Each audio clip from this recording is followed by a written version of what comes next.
Hi guys, welcome back to new video. जिस तरह से मैंने पिछले वाले वीडियो में प्राइवेट मेडिकल कॉलेजेस का लिस्ट निकाला था और टोटल देखे थे हमने प्राइवेट मेडिकल कॉलेजेस 15 हुआ था नेपाल में और 5 government medical college means all together 20 medical colleges in Nepal है जिसमें एमबीबीएस पढ़ाया जाता है। तो एक कॉलेज और था देवदाहा मेडिकल कॉलेज जिसमें से सीट रिमूव कर दिया गया है और 2020 बैच के लिए कोई सीट नहीं था। तो इसीलिए अभी 2021 में उसमें सीट रहेगा कि नहीं रहेगा इसमें हम लोग कंफर्म नहीं है। तो हम अभी इसमें 15 कॉलेजेस को प्राइवेट में इंक्लूड करेंगे और 15 के बारे में हम वन बाय वन देखेंगे। तो आज हम इसमें कौन सी कॉलेज लिया हूँ आप जो टाइटल वगैरह से जान गए होंगे कि कौन सा कॉलेज के बारे में हम यहाँ पर डिस्कस करने वाले हैं।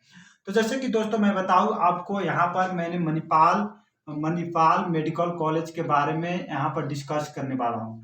जैसे कि इसे जैसे कि छोटकरी में बताया जाए तो यम कॉम्स के नाम से फेमस है ये मेडिकल कॉलेज। यम कॉम्स का मतलब होता है Manipal college of medical sciences. और तो यहाँ पर जैसे कि ये कॉलेज पहले शुरू शुरू में जब इसका एस्टेब्लिशमेंट हुआ था 1994 में, तो इसमें एमबीबीएस 1994 से पढ़ाई हो रहा है। इसमें 1994 से एमबीबीएस प्रोग्राम रन हो रहा है। तो ये कॉलेज पहले कि इसका लोकेशन की मैं वन बाय वन कोई बात हमको शुरू में याद आ जाएगा तो हम शुरू में एक्सप्लेन कर देंगे, तो वो आप उससे समझ लीजिएगा। तो 1994 में एमबीबीएस प्रोग्राम यहाँ पर रन होना शुरू हुआ और ये जो एम कॉम्स है आपको इंडिया में भी इसका कॉलेज देखने को मिलेगा। एक्चुअली जो ये एम्स कॉलेज मीन्स एम कॉम्स जो मणिपाल कॉलेज है ये पोखरा में स्टैब्लिश होता है पोखरा में स्टैब्लिश्ड है। और ये जो कॉलेज है मणिपाल मेडिकल कॉलेज है ये इंडिया के जो मणिपाल ग्रुप है, इंडिया के जो मणिपाल ग्रुप है उन्हीं के द्वारा ये कॉलेज को एस्टैब्लिश किया गया है नेपाल में। और जो भी यहाँ के जो फैकल्टी मेंबर भी हैं कुछ और जो स्टाफ वगैरह भी हैं वो आपको इंडियन देखने को मिलेगा। तो इसमें ये सारी चीज हुई। लोकेशन पोखरा में बता दिया। मणिपाल ग्रुप जो इंडिया के हैं उन्हीं द्वारा ये कॉलेज को एस्टैब्लिश किया गया है और इसका कॉलेज का पूरा फुल शॉर्ट फॉर्म में एम कॉम्स बोला जाता है। Manipal college of medical sciences Pokhara में है। 1994 से इसमें एमबीबीएस पढ़ाई हो रहा है। होने के लिए इसमें एमडी भी होता है, एमडी एमएस भी होता है और सारा मीन्स कोर्सेस होता है जिस तरह से बीएससी नर्सिंग वगैरह भी होता है। तो मैंने यहाँ पर आपको फोकस करने वाला हूँ एमबीबीएस के बारे में। जो रहा बीएससी नर्सिंग और जो एलाइड साइंसेस है उस पर मैंने बाद में वीडियो बनाऊंगा और कोशिश करूंगा कि ज़्यादा से ज़्यादा मैक्सिमम स्टूडेंट्स को मेरे वीडियो से हेल्प हो। तो मैंने यहाँ पर अभी स्पेशली एमबीबीएस को फोकस कर रहा हूँ और दोनों नेपलीज प्लस इंडियन दोनों बच्चे को फोकस करूंगा इसमें। तो ये जो मणिपाल मेडिकल कॉलेज है इसमें अगर आप एडमिशन लेना चाह रहे हैं तो आपका डिसीजन ठीक है, बिल्कुल गलत नहीं है, आप एडमिशन ले सकते हैं। इसमें आपको टोटल नंबर ऑफ सीट को बात हम करें मणिपाल की, जैसे कि ये प्राइवेट कॉलेज में one of the best medical college आता है। तो जैसे कि टोटल इसमें जो सीट है इसका शॉर्ट फॉर्म भी लिख दे रहा हूँ ताकि आपको कहीं पर समझने में आसानी हो। तो यहाँ एम कॉम्स में टोटल सीट गवर्नमेंट जो द्वारा हुआ है उसमें कहने मतलब कि 100 सीट है। और इसमें देखिए ये कौन से कॉलेज है किसी कहने मतलब किसके द्वारा स्टैब्लिश किया गया है, मणिपाल ग्रुप। जैसे कि Manipal group Manipal group of India द्वारा ये कॉलेज स्टैब्लिश किया है। तो ये जो है जो कॉलेज वो फॉरेन मैनेजमेंट द्वारा चलता है। फॉरेन मैनेजमेंट द्वारा थोड़ा लिखने में मुझे तकलीफ हो रही है, मैनेजमेंट द्वारा ये चलता है। तो इसमें क्या है, फॉरेन मैनेजमेंट द्वारा तय करने मतलब कि इंडियन मैनेजमेंट है, स्पेशली मणिपाल ग्रुप इंडियन का है तो इंडियन मैनेजमेंट से चलता है। तो इसमें जो टोटल सीट है ना गवर्नमेंट जो नेपाल के हैं यहाँ पर, तो उन्होंने क्या है जो फॉरेन के लिए जो सीट अलॉटमेंट किए हैं तो उन्होंने क्या कहा है, गवर्नमेंट जो एमएससी है मेडिकल एजुकेशन कमीशन, इसके बारे में तो एमएससी के बारे में मैंने बहुत काफी चर्चा किया हूँ। जो भी गवर्नमेंट या कोई भी कहेंगे तो उसमें आप एमएससी को समझिएगा इनडायरेक्टली। तो एमएससी जो है उन्होंने क्या किया है, जो भी यहाँ के गवर्नमेंट कॉलेजेस सब है उसके लिए 8.25% सीट फॉरेन के लिए उस कॉलेज में रिजर्व करके रख दिया है। उसी तरह अगर नेपलीज मैनेजमेंट द्वारा चल रहा है कोई भी कॉलेज यहाँ का, तो अगर नेपलीज मैनेजमेंट द्वारा चल रहा है तो उसमें टोटल आपको 33% टोटल सीट का जो है फॉरेन कोटा में है। उसी तरह अगर फॉरेन मैनेजमेंट द्वारा कोई कॉलेज चल रहा है उसमें आपको 50% देखने को मिलेगा सीट। तो ये जो है मणिपाल ग्रुप, तो ये किस मैनेजमेंट द्वारा चल रहा है? फर्म कोटा के द्वारा।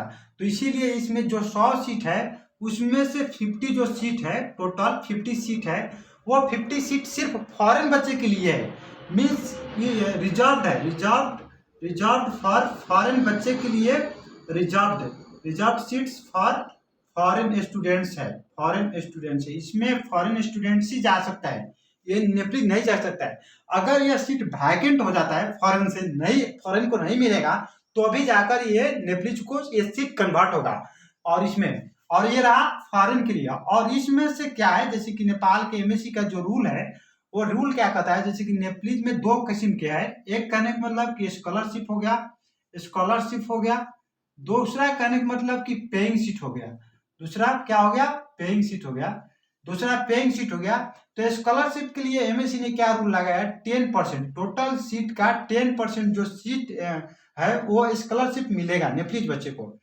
और जो रिमेनिंग जो सीट बचेगा वो करने मतलब पेइंग में जाएगा। तो मानो 100 जो सीट है उसमें तो 50 वहीं पे चल गया, तो 50 100 में से फिर यहाँ पर 10 जो है स्कॉलरशिप आ जाएगा, अगर मैं गलत ना हूं तो।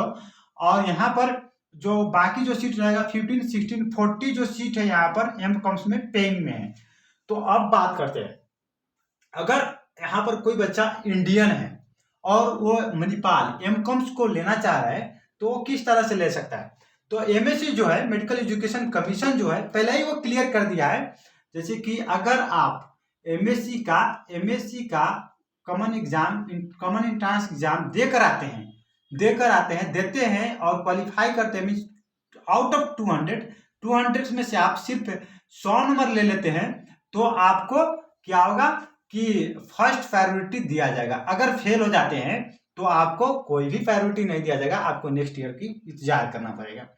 तो अगर ये दिखाते हैं तो फर्स्ट प्रायोरिटी से जब आपको प्रायोरिटी ऑर्डर काउंसलिंग में बैठाया जाएगा, तो आप अपना जो काउंसलिंग में प्रायोरिटी ऑर्डर है वो सेट कर कि मणिपाल को आप नंबर 1 रखकर आप मणिपाल कॉलेज ले सकते हैं। दूसरा क्या रहा कि अगर कोई इंडियन बच्चा है नीट के बेसिस पर डायरेक्ट लेना चाह रहा है, नीट के स्कोर कार्ड पर, तो स्कोर कार्ड पर तो उसका नीट का स्कोर कार्ड 2021 का होना चाहिए। और वो बच्चा डायरेक्ट नीट पर फॉर्म फिलअप करेगा, नीट के बेसिस पर। और वो जैसे कि ये फर्स्ट वाले के काउंसलिंग खत्म हो जाएगा, तो ये लोग को प्रायोरिटी ऑर्डर सेट करने को मिलेगा, और ये सेट करेगा, और ये भी अपना प्रायोरिटी ऑर्डर में एम कॉम्स को अपने प्रायोरिटी जिस तरह से वो लेना चाह रहा है उसके अनुसार से सेट कर ये प्रायोरिटी ऑर्डर में एम कॉम्स को ले सकता है, मणिपाल कॉलेज को ले सकता है। ये रहा इंडियन बच्चे के लिए। यहाँ पर आते हैं नेपलीज बच्चे में। तो नेपलीज के क्या है, जो बच्चा स्कॉलरशिप में आना चाहता है, तो टोटल जो स्कॉलरशिप है ओपन कैटेगरी में 229 है, और जो रिजर्व कैटेगरी में है 188 है। तो हम इसे देखें तो ये अंदाजा लगा सकते हैं कि आपका रैंक ऑलमोस्ट 500 के अंदर में आता है, तो आपको अपने डिजायर की कॉलेज स्कॉलरशिप में मिलने की चांसेस बन जाता है। लेकिन प्रॉब्लम क्या होता है कि ये रिजर्व वाला जो सीट है, अगर आप रिजर्वेशन में हो और आपका जो रैंक है वो काफी ज्यादा होने से भी आपको ये कॉलेज मिल सकता है। क्योंकि अगर इस रिजर्वेशन कोटा में आपसे कोई आगे नहीं है, तो आप मेरे ख्याल से आप समझ रहे होंगे मैं जो कह रहा हूँ कि आपको मिल सकता है। जैसे कि इस बार का एक एग्जांपल देते हैं, एक 2500 जो रैंक था, टोटल 4000 स्टूडेंट पास हुए थे, और 2500 जिसका रैंक था वो बच्चे को ये स्कॉलरशिप सीट मिल गई। कैसे मिल गया, ये तो सोचने की बात है कि आप तो बोल रहे हैं कि जो 500 के अंदर में आना है। तो देखो यहाँ पर क्या है कि ये रिजर्वेशन में एक लड़की थी और वो भी जनजाति से थी, तो उसको 2 रिजर्वेशन कोटा में मिला, एक लड़की के होने के नाते और एक जनजाति के होते नाते। तो मानो वो फीमेल कोटा में वो ले नहीं पाई सीट, तो उसे जनजाति कोटा में ये सीट वैकेंट हो रहा था और उसको जनजाति कोटा में वो सीट मिल गई। तो ये कहने का मतलब कभी कभी क्या होता है ना कि ये लक भी वैरी करता है, रिजर्वेशन के लिए लक काम भी करता है कि अगर आपसे कोई आगे नहीं है रिजर्वेशन कोटा में और आप वो रिजर्वेशन कोटा के लिए एलिजिबल हैं, तो आपको थोड़ा रैंक ज्यादा होने से भी वो रिजर्वेशन कोटा में आपको मिल जाएगा। लेकिन आपको ऑन एन एवरेज 500 के अंदर में ले आने की कोशिश कीजिए। अगर आप स्कॉलरशिप में पढ़ने की चाह रहे हैं, तो इच्छा रखते हैं, तो आप 10% में स्कॉलरशिप में एम कॉम्स में जा सकते हैं मजा से। उसी तरह से पेइंग में आते हैं, तो देखिए पेइंग के लिए कोई हार्ड एंड फास्ट रूल नहीं है कि आपको इतना ही ले आना पड़ेगा।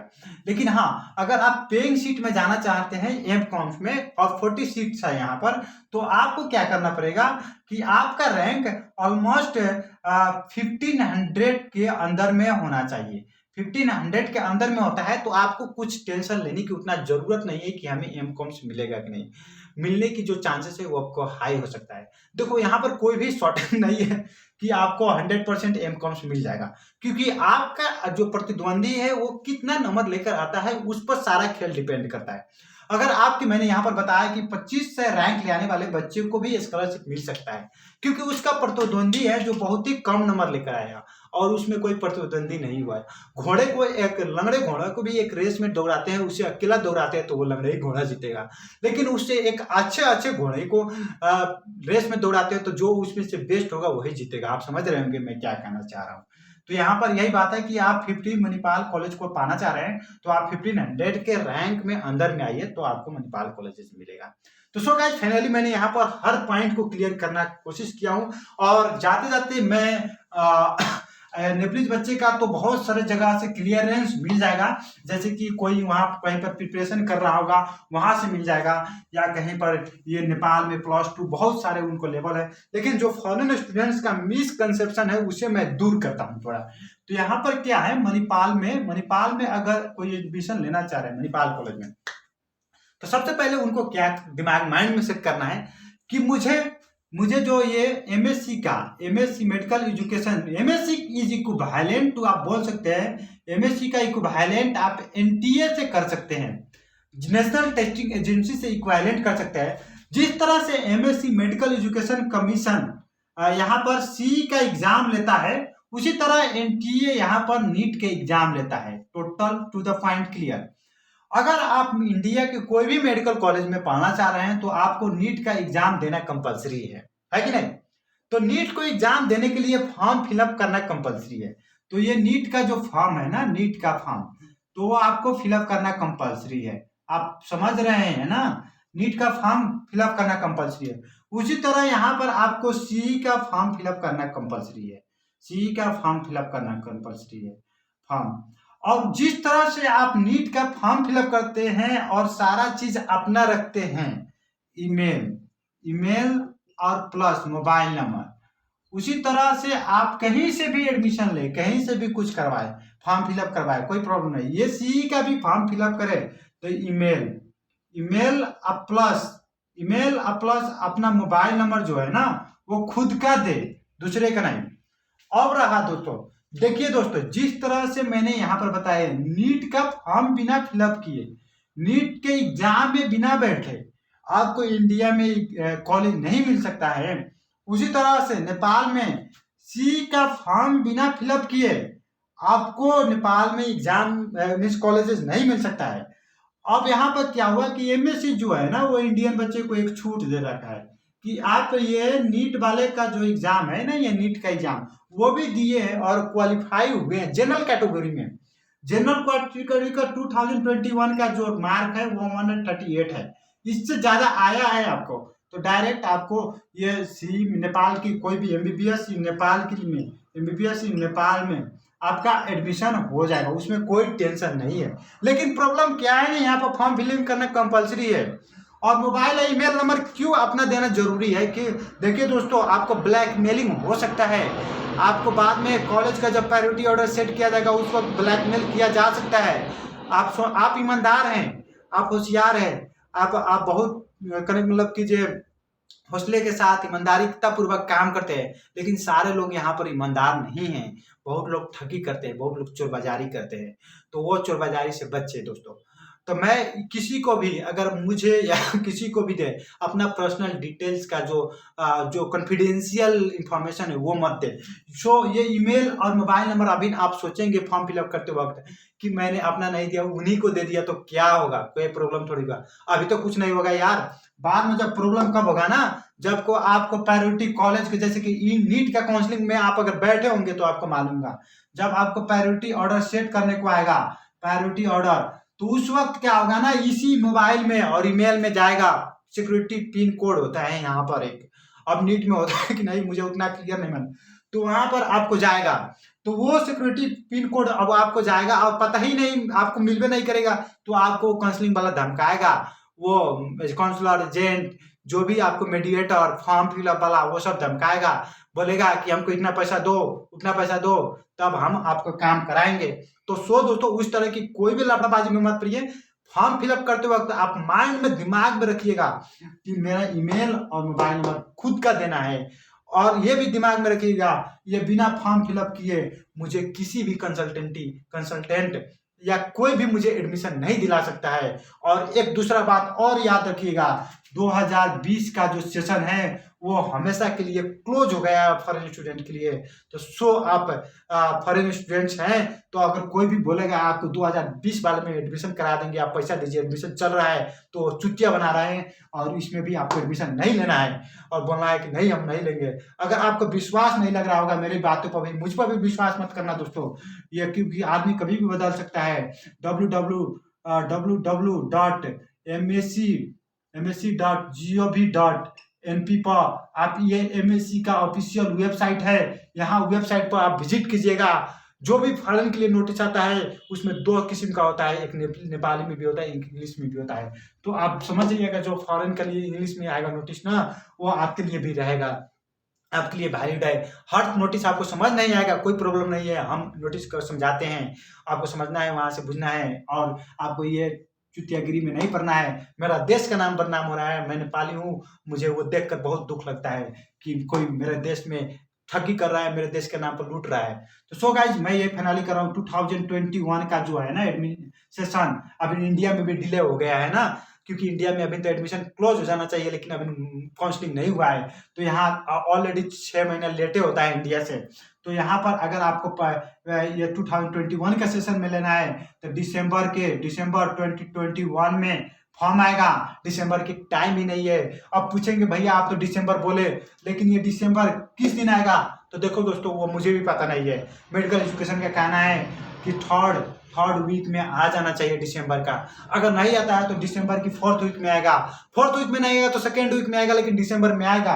तो आपको ये दिसंबर में जब फॉर्म आएगा फॉर्म फिलअप करना है, और मणिपाल डिजायर है तो मणिपाल में एडमिशन लेना है दोस्तों, लेकिन किसी भी कंसल्टेंट या चुतियागिरी के चक्कर में नहीं पड़ना है। तो सो गाइस फाइनली मैं ये मणिपाल मेडिकल कॉलेज के बारे में आपको डिटेल में एक्सप्लेन किया हूँ। अगर फिर भी आपको कोई क्यूरी वगैरह रह जाएगा ना, तो मैं देखिए दोस्तों हमेशा हेल्प करने की कोशिश में बहुत कुछ अपना खो दिया हूँ अभी भी, लेकिन हेल्प करने की जुनून है मेरे में, लेकिन कोई प्रॉब्लम नहीं, आप हमको संपर्क कर सकते हैं मणिपाल या दूसरे कोई भी कॉलेज के लिए। तो आप मेरा नंबर है +9779818418646 पर आप व्हाट्सअप कीजिए, व्हाट्सअप या कॉल कीजिए। देखिए दोस्तों कभी भी व्हाट्सअप या कॉल कीजिएगा तो आप खुलकर बात कीजिए, खुलकर बात होगा आपसे, कोई भी यहाँ पर एजेंट की चुतियागिरी नहीं चलेगा। So guys bye bye, take care, have a good day.